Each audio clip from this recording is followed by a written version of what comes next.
Empezamos con el ejercicio en el cual tenemos primero pintado el motivo, en este caso el círculo naranja es nuestro motivo central de la acuarela y lo que queremos es pintar un fondo alrededor de ella.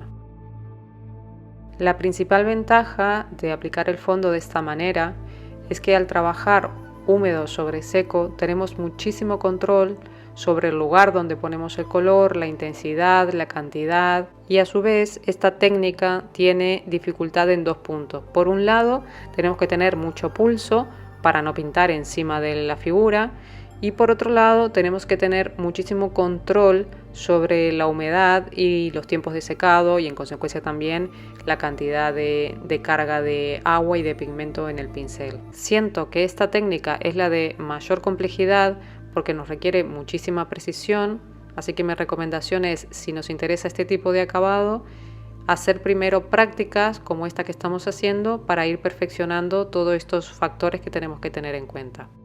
Vamos ahora con el segundo ejercicio que tiene el líquido de mascarar, que ya está seco, y lo que vamos a hacer con un pincel grande, para que sea más práctico, puede ser con un pincel pequeño pero vamos a tardar más, vamos a poner un fondo solo de agua. Como ya hemos visto en otras clases, hay distintas formas de hacer un degradado, pero la forma más simple de hacer un degradado en dos colores es empezar por un lado con uno de los colores y luego nos vamos al lado opuesto y poco a poco vamos uniendo un color con el otro.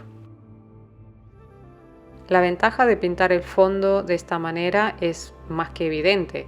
No tenemos que tener ningún tipo de precisión. Podemos pasar la acuarela por encima de nuestro motivo sin preocuparnos si vamos a pintar encima o no.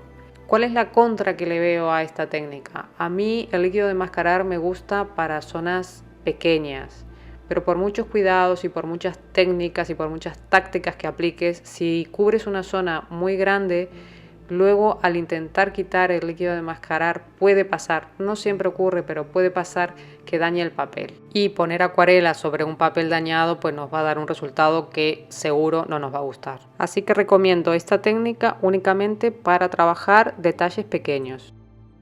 Para este ejercicio empezamos como en el anterior, añadiendo agua en toda la superficie del papel, incluso pasando por encima de nuestro motivo principal. Y luego sí, con la superficie húmeda vamos a empezar a aplicar el color. Podemos utilizar un solo color, varios colores, esto es lo que queramos, pero la clave está en ir desde fuera hacia adentro, es decir, desde lo más lejos de nuestro motivo hasta acercarnos poco a poco a él. La idea es dejar que el agua, con su propio movimiento, vaya acercándose a la figura y al ir solo con agua se va a ir rebajando el color, por lo tanto, aunque invadiera un poco la figura, sería un tono muy clarito. Para mí esta es la mejor forma de acercarnos a lo que es aplicar fondos en acuarela. Por un lado me gusta mucho ese efecto difuminado y un poco atmosférico que le da. Por otro lado también me resulta interesante que de una forma muy fácil podemos hacer que la zona central se quede iluminada. A su vez siento que es bastante simple porque si incluso nos equivocamos podemos volver con el pincel y corregir y quitar pigmento si vemos que nos invade. Entonces a mí me gusta mucho y es la forma que recomiendo si nos interesa, si nos gusta este efecto, claro, ¿no? Y si te ha gustado puedes apuntarte en el espacio de las musas donde tenemos la clase completa para aprender a aplicar este fondo en este boceto que puedes descargarte también allí.